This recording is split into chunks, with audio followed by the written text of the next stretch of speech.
Greetings, this is James Gillen with World Puja, and we've got another great show with Johan Calleman here with the Mayan Calendar. And, we've had him on the show before in the past, and if you want to learn more about the Mayan Calendar and Carl, you can go to his website. But before any further ado, I want to welcome Carl on the show. Carl, are you with us? Yes, pleased to be with you, and I'm looking forward to this. I'm in Seattle right now. It's a beautiful sunshine, despite the reputation this place has of always raining, but it doesn't. Yeah, it does have sun every once in a while down there. Yeah, we're lucky. We're on the east side of the Cascades, so it's sunny here all the time, and people drive up here to get away from. Oh yeah. But, you're in the desert area there, right? Or well, we're right where the forest meets the desert. We're in the forest, but then if you go, another 15 minutes, east, you're in the desert. Oh, okay. Yeah. Mm-hmm. Yeah. So it's a real nice blend of both. There's several things I wanted to talk about. I know we had you on the show before, and the information is just amazing about the Mayan calendar and what they knew and these shifts of energy. And I know we've got something coming up here real soon. I guess November 3rd was the 7th day. So did you want to talk a little bit about that, about what we have to look forward to on this coming November? Yes. So I guess I first need to sort of just backtrack a little bit and present what I think is the overall view of the Mayan calendar. Okay, great. Which the Maya in ancient times, they would build their pyramids as some kind of models or metaphors of how they perceive divine creation. And basically, or typically, in these sites like Palenque, Tikal, Chichen Itza, the most famous places, you find that in a central location in those sites, there is a pyramid that's built in 9 terraces, 9 foundations. And this represents 9 levels of evolution, 9 levels of consciousness. You might say that when you climb one of those pyramids, which was the prerogative of the shaman kings in ancient times, you are basically going through the whole evolution of the universe. You're basically reenacting the cosmic plan, at least symbolically. And so each of these 9 levels is developed through a wave movement of shifting, alternating energies. And each wave here has somewhat of a different character. It brings some different phenomena into existence in our world. And the most famous of these waves among people in general, I believe, is the 6th wave, which is basically the long count that started about 5,000 years ago, when the first higher civilizations in Egypt and Sumer and the Indus Valley came out on our planet. And that brought into existence a number of phenomena that we usually associated with a sort of a patriarchal system of rule and a patriarchal system of thinking.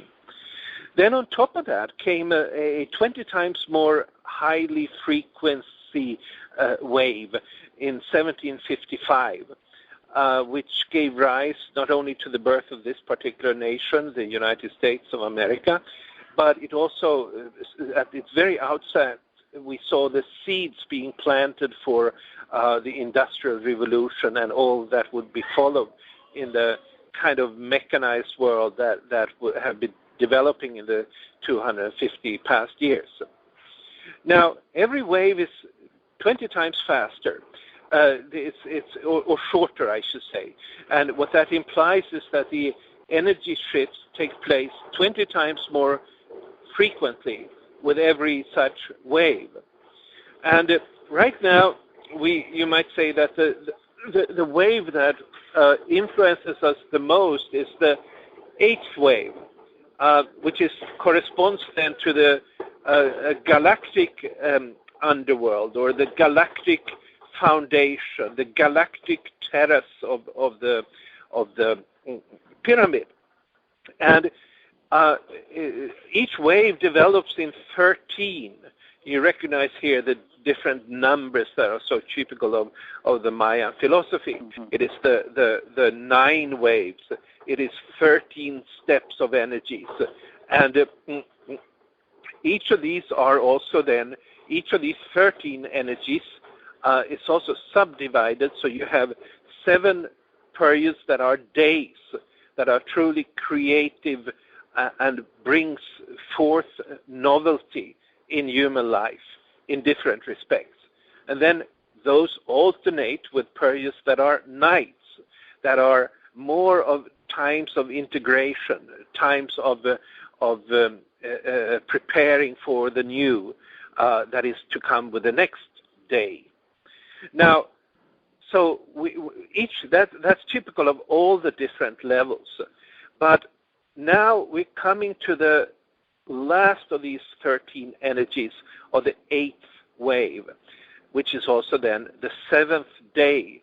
And what that implies is that it's the 7th period among those that are bringing forward whatever it is that this particular creation wave is meant to create.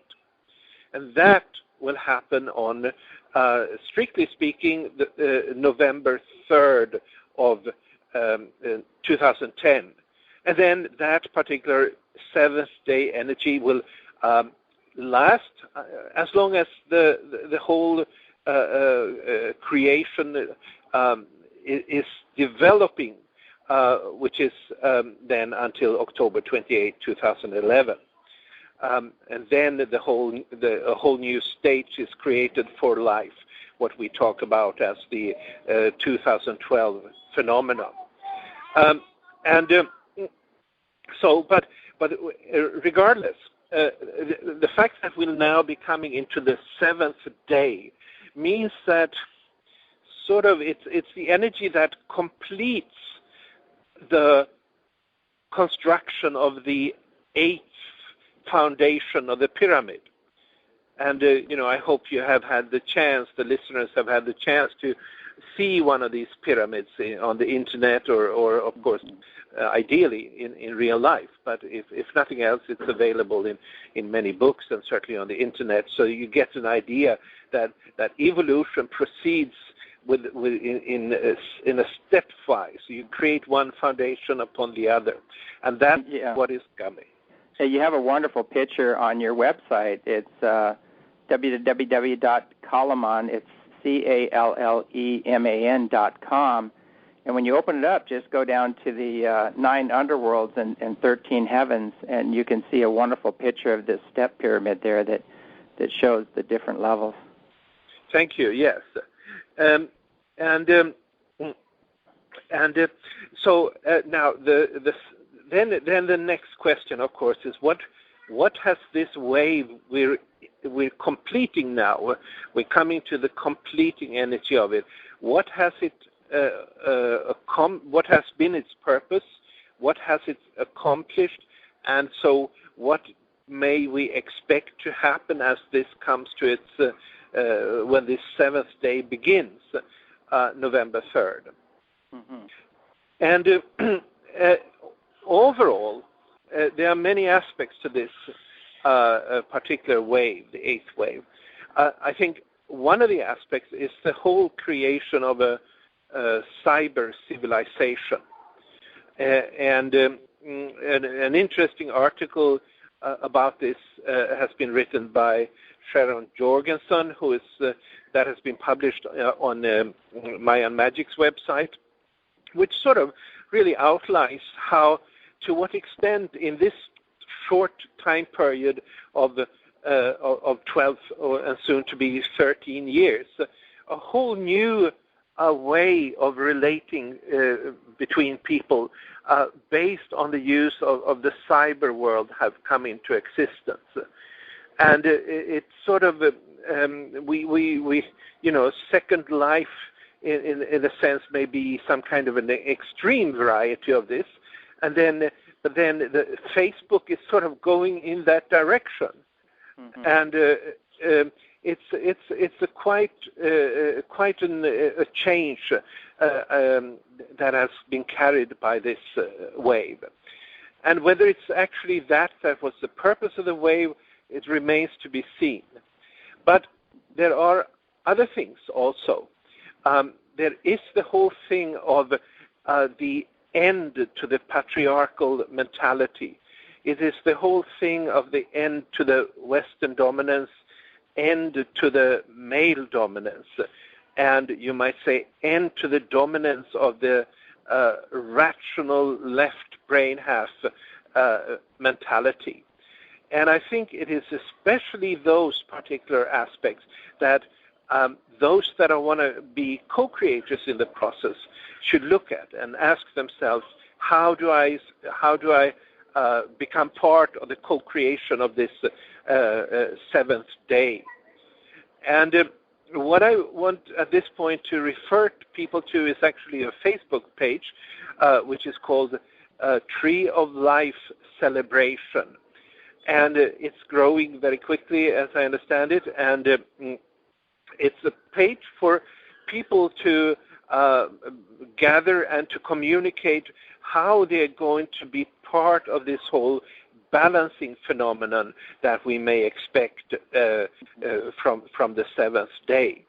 And balance, what typically will be the focus of the processes and the celebrations that I know people will be having, is the balancing of the male and the female, and a return of the feminine, the divine feminine, into all of us, and sort of setting the stage for integrating fully these female aspects. And if anyone is wanting to be part of this balancing of energies, please go to that site and even suggest what you might want to do, how you want to design a ceremony or process that may be aligned with what we need in order to be co-creator here. Is sort of redesigning our inner landscape in such a way that we reflect the balancing between energies that the cosmos is now calling to us to bring about. Mm-hmm. Yeah. Now the ninth. Now I guess we're paving the way for the ninth wave. What's interesting, we're getting this information here because this goes beyond science basically, but we're receiving a lot of telepathic information that from the Pleiadians, and I guess one of the major elders there says that the Mayan calendar did come from the Pleiades. But one of the information a lot of the information we're getting is they almost talk biblical, some of these beings, and they say God is coming. It's a frequency and a force. They talk about the real God, and I don't like to really say exclusivity or the real God or whatever. But right. But they my God is right and yours is not, right? Exactly, yeah. So, but they talk about. They said it's a universal force and it's love and it heals. And they talk more about that, like it's more of a consciousness and an energy. It's not so much a little old man with a beard, throwing lightning bolts. Yeah. But they're very adamant about November, about this November, that a huge shift is coming, and they said it's the end of the. They're saying the same thing. It's the end of the